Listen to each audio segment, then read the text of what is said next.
Everyone, welcome back to my channel. অনেক দিন পরে আবার একটি নতুন বড় লং ব্লগ নিয়ে এসেছি। তোমরা পুরোটা দেখো। আমি এই ভিডিওটা চেম্বারে বসে করছি কারণ এখন আমি এডিট করছিলাম। যাই হোক, আজকের ভিডিওতে আমি তোমাদেরকে দেখাবো আমি কিভাবে সব কিছু ব্যালেন্স করি। তোমরা অনেকেই পার্সোনালি আমাকে মেসেজ করেছিলে যে আরশিকে সামলানো, অফিসের কাজ, চেম্বার সব কিছু কীভাবে আমি ব্যালেন্স করছি।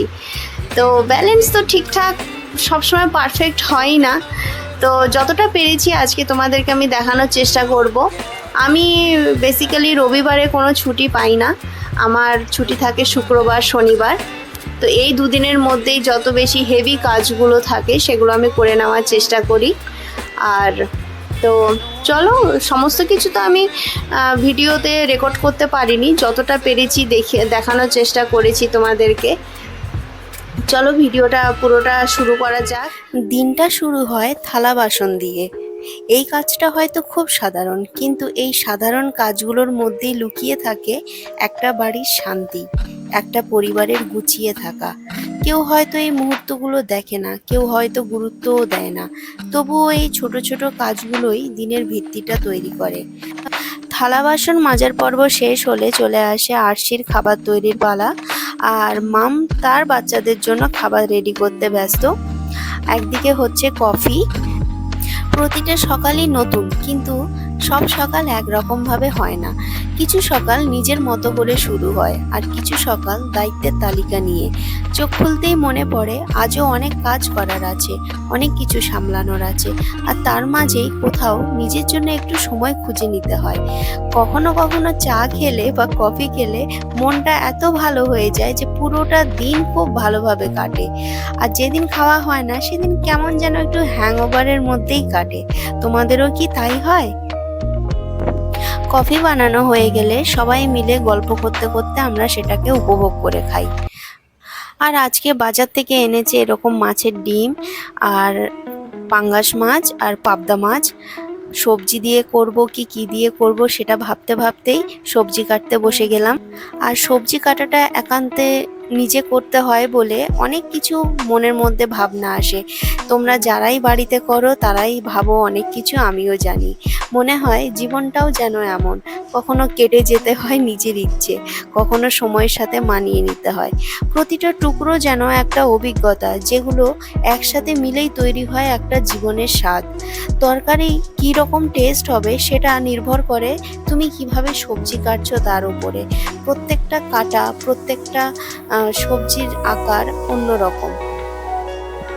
ঠিক করেছি আজকে করব উচ্ছে আলু ভাজা মাছের ডিম দিয়ে, আর ঝিঙে আলু পোস্তর তরকারি, আর পাঙ্গাস মাছের ঝোল।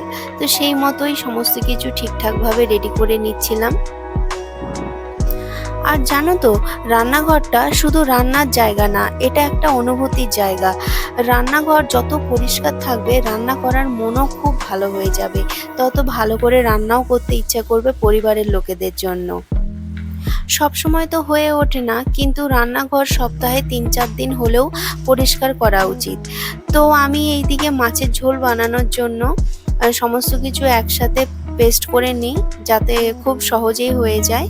আর ঝিঙে আলু পোস্তর জন্য পোস্ত তো ছিল, কিন্তু চার মগজ ছিল না বলে আমি কিছু বাদাম দিয়ে নিয়েছিলাম। তারপরে এবারে জিরের ফোড়ন দিয়ে তরকারি রান্না শুরু করছি। সপ্তাহে প্রত্যেক দিনই আমাকে রান্না করতে হয় না, যেদিন যেদিন আমার চেম্বার থাকে সেদিন মাম রান্না করে নেয়।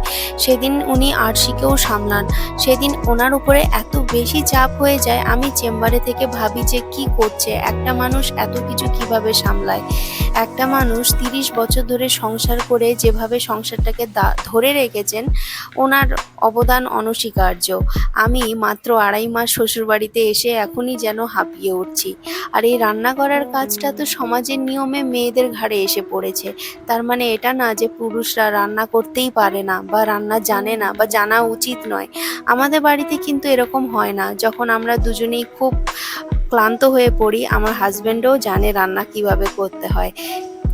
কখনোই একটা মানুষের উপর যখন অনেক বেশি চাপ এসে পড়ে, অন্যান্য মানুষগুলো বসে থাকে না, একে অপরকে ভীষণ সাপোর্ট করে। এটাই এখানে খুব ভালো লাগে।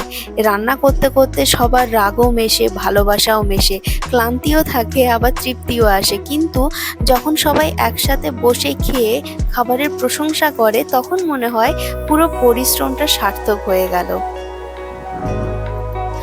মাছের ঝোল রান্না করার জন্য এইভাবে আমি ইউটিউবে দেখে নিয়েছিলাম, তাই আমি সহজ পদ্ধতিতে এভাবেই রান্নাটা করে থাকি। বিশেষ করে যে মাছগুলো ভাজতে হয় না, বা পাবদা মাছ, পাঙ্গাস মাছ হয়তো অনেকেই ভাজে, কিন্তু অনেক তেল ছেটে ওঠে বলে আমার ভয় লাগে, তাই আমি ভাজি না। আমি এভাবেই রান্না করি। তোমরাও এভাবে রান্না করে দেখবে, বাড়িতে প্রচুর টেস্ট হয়। সংসার করতে করতে আস্তে আস্তে বুঝতে পারছি একটা মেয়ের প্রিয় জায়গা রান্নাঘর কি করে হয়ে ওঠে। দিনের বেশিরভাগ সময় মানে সকালবেলা থেকে শুরু করে প্রায় 12টা-1টা অবধি একটা মানুষ যদি একটা জায়গাতেই কাটায়, ধীরে ধীরে সে ওই জায়গাটাকে নিজের মতো করে আস্তে আস্তে গুছিয়ে নিতে শুরু করে। শুরুতেই বললাম না, সংসার মানেই হলো নিজের পছন্দের জিনিস অনেক সময় কেটে দিতে হয়। এই যেমন ধনেপাতা, আমার শ্বশুর বাড়িতে সবাই মাছের ঝোলে ধনেপাতা ভীষণ পছন্দ করে, আমার পছন্দ হয় না, কিন্তু এই তরকারিতে আমি ধনেপাতা দেব। কারণ কি না, কারণ ওরা ভালোবাসে খেতে। আর এই রান্না খেয়ে যদি ওরা ভালো বলে, তো সেটাতেই আমার মনে হয় যে যাক, ভালো লেগেছে আমারও। রান্নাবান্না কমপ্লিট করে রান্নাঘর এভাবে গুছিয়ে রাখতে আমার খুব ভালো লাগে। তারপরে আসি অন্য কাজে। পুরো 1 সপ্তাহের জামা কাপড় জোগাড় করে তারপরে আমি ওয়াশিং মেশিনে সবটা দিয়ে দেই, একবারে ধোয়া হয়ে যায়। ওয়াশিং মেশিনে হয়তো শুধু কাপড়ই ঘোরে, কিন্তু তার সাথে সাথে ঘোরে দিনের ব্যস্ততাও। বাইরে থেকে সবকিছু যত সহজ মনে হয়, ভেতরে ভেতরে কিন্তু ততটাই জটিল এইসব দায়িত্বগুলো।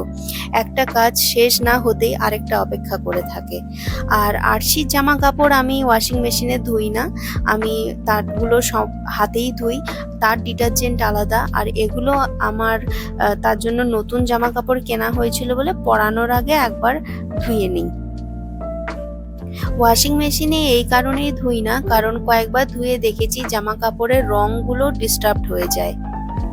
ব্যস্ততার মাঝে প্রত্যেকদিন তো ঘর পরিষ্কার হয়ে থাকে না, যখন সময় পাই তখন এইভাবেই ঘর পরিষ্কার করতে করতে ভাবনার জগতে চলে যাই। আর মনে হয় শুধু এই ধুলো ময়লা না, মনের ক্লান্তিগুলোও যদি এইভাবেই মুছে ফেলা যেত। কিন্তু জীবনে তো সবকিছু এত সহজ না, তাই আবার নিজেকেই গুছিয়ে নিতে হয়, হাসি মুখে সব চালিয়ে যেতে হয়। এসব করার জন্য আমি মানুষের হেল্প পাই না তা নয়, হেল্প তো পাই, কিন্তু মানুষ কিছুক্ষণ করে তারপরে কথাও শুনিয়ে দেয়, বা অন্যান্যভাবে গিয়ে কথাও অন্য জায়গায় গিয়ে বলে। তা করার থেকে নিজেই করা অনেক ভালো। আর পরিষ্কার পরিচ্ছন্নতা তো ইমানের অঙ্গ। আমরা যত বেশি পরিষ্কার থাকবো, আমাদের মন তত বেশি পজিটিভ এনার্জিকে কানেক্ট করবে। তারপরে আসি এই বাথরুম পরিষ্কার। বাথরুম প্রায় 1 মাস অন্তর অন্তর এরকমভাবে পরিষ্কার করে নেওয়া উচিত, কারণ যত বেশি লম্বা টাইম ধরে নোংরা করে রাখবে, তত বেশি তোমাদেরই চাপ হবে। হয় না, সংসারে এমন কিছু কাজ থাকে যেগুলো কেউ করতে চায় না, তবুও কিন্তু করতে হয়। কারণ একটা বাড়িকে বাড়ি বানাতে সব দিকটাই পরিষ্কার রাখা দরকার, শুধু চোখে পড়া জায়গাগুলো না, অদেখা দিকগুলোও পরিষ্কার করতে হয়। তার মানে এই না যে আমি একদিনে পুরো বাড়ি পরিষ্কার করে দিতে পারি। আমি তো উপরতলাতে থাকি, সেই জন্য উপরে যতটাই হয় আমি ততটাই পরিষ্কার করতে পারি। আর নিচের তলাতে আমার শ্বশুর শাশুড়ি থাকেন, আমার শাশুড়ি মা নিচের দিকটা পুরো পরিষ্কার করে রাখেন। হয়তো তখন কাজগুলো করতে আমার খুব কষ্ট হচ্ছিল, একসাথে এতগুলো কাজ করছি বলে। কিন্তু এই যে এখানেই দেখো, বেসিনটা এই মুহূর্তে কত নোংরা আছে, একটু বাদেই যখন এত ঝাঁ চকচকে পরিষ্কার করবে, মনটা নিজে থেকেই ভালো হয়ে যায়।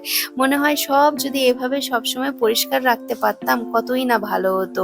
এভাবে যদি মনের ময়লাগুলোকেও মুছে ফেলে দিতে পারতাম, কতই না ভালো হতো। কিন্তু আমরা তো মানুষ, আমরা অনেকের অনেক কথাতে চলে আসি, নিজের মতো অনেক কিছু ভেবে নেই, অনেক বাধা বিপত্তিও আসে তার ফলে। তারপরেই মনে হয় এটাই তো সংসার। সব সময় তো আর একটা মেয়ে বাপের বাড়িতে থাকে না, সেখানে হয়তো এত দায়িত্ব থাকে না, কিন্তু একটা নিশ্চিন্ত ভালোবাসা থাকে, যেখানে ক্লান্ত হলে বলা যায় আজ আর পারছি না। কিন্তু শ্বশুর বাড়িতে দায়িত্বটা বেশি, বাপের বাড়িতে আদরটা বেশি। দুটোই নিজের, কিন্তু অনুভূতিটা আলাদা। এটা জীবনের প্রত্যেকটা মেয়ে অনুভব করবে। তার মানে এটা কখনোই নয় যে শ্বশুরবাড়ি খারাপ। শ্বশুরবাড়ি মানে জীবনের একটা নতুন অধ্যায়, নতুন মানুষ, নতুন নিয়ম, নতুন প্রত্যাশা।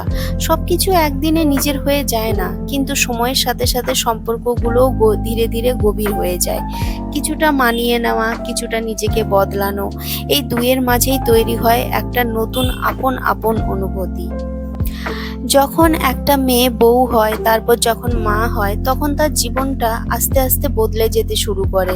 নিজের ইচ্ছেগুলো একটু একটু করে পিছিয়ে যায়, আর সামনে চলে আসে দায়িত্ব আর ভালোবাসা।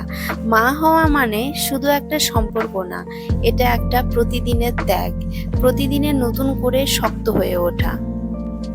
প্রায় সমস্ত কাজ শেষ করে জামা কাপড় মেলে দিয়ে আমি স্নান করে খেয়ে দিয়ে আমার 4:30 বেজে যায়।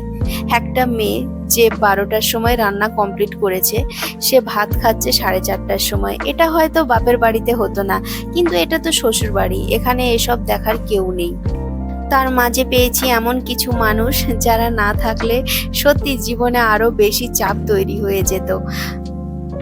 আস্তে আস্তে আমি নিজের ঘরটাও একটু একটু করে গুছোতে শুরু করি। আর সত্যি কথা বলতে কি বলতো, বাচ্চা যখন থাকে তখন এসব গুছোনো, মানে যাদের তোমাদের বাচ্চা আছে তোমরা জানো, এই যে গুছোনো দেখছো, এটা 2 মিনিটে আবার যেমন কি তেমনই হয়ে যাবে। তো এটা নিয়ে কিছু বলার নেই আমার। ওই যতক্ষণই পরিষ্কার থাকে ততক্ষণই মন একটু ভালো থাকে। তারপরে আর কি, চলো একটু তোমাদের ঘুরতে নিয়ে যাই। এই সমস্ত কিছুর মাঝেও যখন একটু সময় মেলে নিজের জন্য, তখন একটু বাইরে যেতে ভালো লাগে, একটু হাওয়া খেতে ভালো লাগে, একটু নিজের মতো করে হাসতে ইচ্ছা করে। এই ছোট ছোট মুহূর্তগুলোই না আবার নতুন করে শুরু করার শক্তি দেয়।